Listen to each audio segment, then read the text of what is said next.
El siglo XIX será un periodo de profundas transformaciones culturales, económicas y políticas en la sociedad occidental, que determinan el inicio de la llamada era contemporánea. La siguiente cápsula educativa buscará identificar los fundamentos de la mentalidad decimonónica, lo que nos permitirá más adelante comprender procesos como las revoluciones liberales o la industrialización. Los contenidos a revisar se organizarán en 6 tópicos: las características y alcances de la Ilustración, las distintas aplicaciones políticas y económicas del liberalismo, la definición del concepto de nación y el surgimiento de los estados nacionales. Posteriormente haremos una bajada a la historia chilena al poner atención en el proceso de organización de la República y el triunfo y las características del orden portaliano. La Ilustración corresponde a un movimiento filosófico e intelectual cuyos planteamientos centrales giran en torno a una nueva propuesta de organización social basada en la cooperación comunitaria de los individuos, quienes libremente se organizan para proteger la justicia social y la igualdad. En ese sentido, los 3 principios de la Ilustración, los que son la libertad, la igualdad y la fraternidad, generarán críticas y cuestionamientos al sistema político del antiguo régimen, resignificando la soberanía popular como base de la legitimidad del poder, y revalorizando la democracia como sistema de gobierno. Frente a la estructura piramidal de las antiguas monarquías absolutas, aparecen nuevas alternativas basadas en la representación de la mayoría. Por su parte, el liberalismo se configurará contemporáneamente como una doctrina política y económica, cuyo principal fundamento es la libertad como derecho fundamental del hombre. Esto, a propósito de que pensadores como Adam Smith planteen que dado que el ser humano es en esencia egoísta e individualista, lo lógico es organizar la vida en comunidad de forma que el apoyo a ese individualismo sea un aporte para la comunidad. En ese sentido, políticamente hablando, el liberalismo planteará que es necesario que los estados comiencen a garantizar ciertas libertades a los individuos con el compromiso de que los individuos participen de la administración política del Estado. Esta relación entre deberes y derechos será la base del contrato social que permite el nacimiento de las nuevas tendencias políticas como el republicanismo, el constitucionalismo y el parlamentarismo. Dejando de lado las especificidades de cada una, todas propenden al aumento de la democratización de la administración de los estados mediante la instalación de mecanismos institucionalizados de participación ciudadana. Desde una perspectiva económica, el liberalismo planteará que es necesario que los estados y las sociedades se encarguen de resguardar el derecho a la propiedad privada como base del funcionamiento de la economía. Asimismo, propondrán que las estructuras estatales deben mantenerse al margen de la intervención en el mercado para asegurar la libre competencia, la búsqueda del máximo beneficio personal y la libre acumulación de capital. Es por ello que la clase social que defenderá más férreamente los principios liberales será la burguesía. Es esta misma clase social la que tendrá un protagonismo central en las revoluciones liberales ocurridas a finales del siglo XVIII y que harán sentir sus efectos durante todo el siglo XIX. La independencia de Estados Unidos, por un lado, servirá de modelo para las independencias latinoamericanas, y la Revolución Francesa, por otro lado, será la concreción del pensamiento ilustrado y liberal, marcando el inicio de una serie de fenómenos políticos y sociales en distintos países europeos que popularizan el republicanismo como modelo gubernamental y el surgimiento de los estados nacionales. Recordemos, antes de continuar, que un estado corresponde a una organización humana fijada en un territorio determinado que posee una serie de reglas sociales, políticas y jurídicas que buscan el bien común, el cual es protegido mediante la cesión de la coerción a una autoridad considerada competente.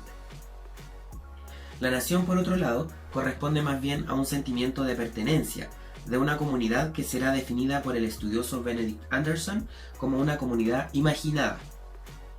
Anderson plantea que aquello que es considerado lo nacional, si bien posee unos límites y fronteras definidos, pervive en la mentalidad de los compatriotas como algo imaginado y abstracto, de difícil determinación y definición. De ahí que el nacionalismo tiene mucho más que ver con un sentimiento que con una organización basada en leyes y normas específicas. Lo anterior, sin embargo, no le resta mérito al nacionalismo como movilizador político, y es que, tanto en Europa como en América Latina, tendrá efectos concretos en los cambios geopolíticos que vivirán ambas regiones durante el siglo XIX. En Latinoamérica, por un lado, cooperará con los movimientos independentistas, profundizando el sentimiento de pertenencia de los criollos a su territorio nacional y agudizando la diferenciación con la metrópoli. En Europa, por otro lado, funcionará de dos maneras. Una primera manera será separando territorios de una administración estatal más grande, como fue el caso de Bélgica con los Países Bajos o Grecia con el Imperio Otomano. Una segunda manera será unificando grandes territorios habitados por comunidades atomizadas que se organizarán bajo una misma administración estatal gracias a la presencia de factores culturales como el idioma, las tradiciones y la historia. El ejemplo de estas naciones son Alemania e Italia. La indeterminación de la identidad nacional se verá reflejada en las discusiones que se llevaron a cabo en Chile luego de que finalizara el proceso de independencia y que tendrán una de sus principales manifestaciones en el periodo de organización de la República. Este periodo estará marcado por el surgimiento de distintas facciones que se disputarán temas políticos relacionados con la configuración del Estado chileno, los derechos, deberes y métodos de participación ciudadana, así como también ciertos aspectos culturales como la religión.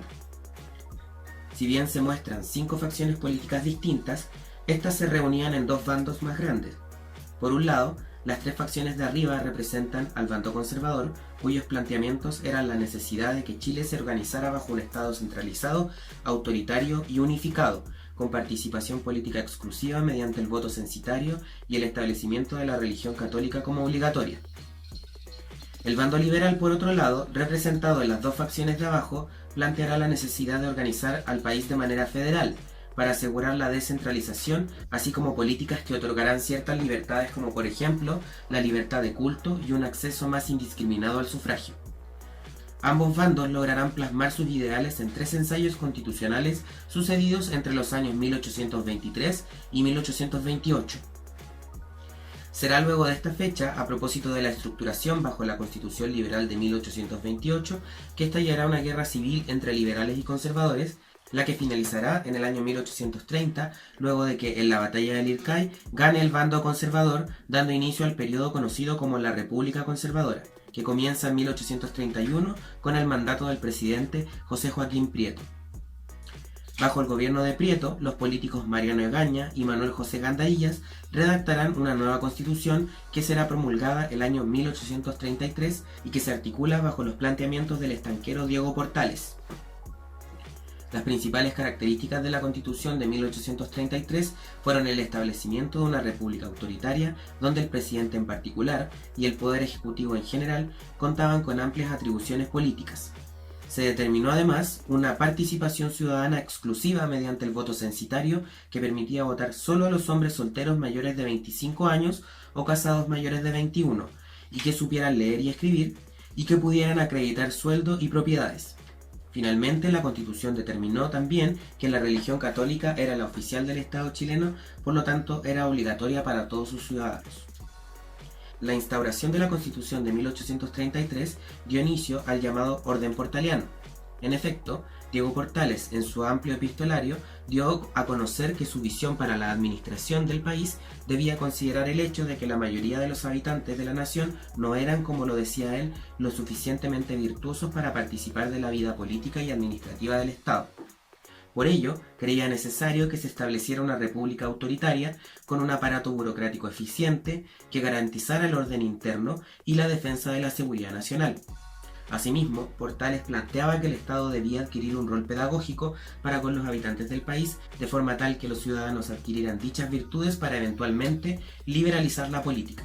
Hasta entonces era necesario que la República se mantuviese con un presidente fuerte y unas fuerzas armadas que le respondieran directamente al poder ejecutivo. El orden portaliano será el modelo que seguirá la clase política durante todo el siglo XIX y que permitirá en muchos sentidos la configuración de una identidad nacional y la estabilidad económica que garantizó el ingreso de Chile a los mercados mundiales. Sobre eso, en todo caso, se volverá en otra cápsula.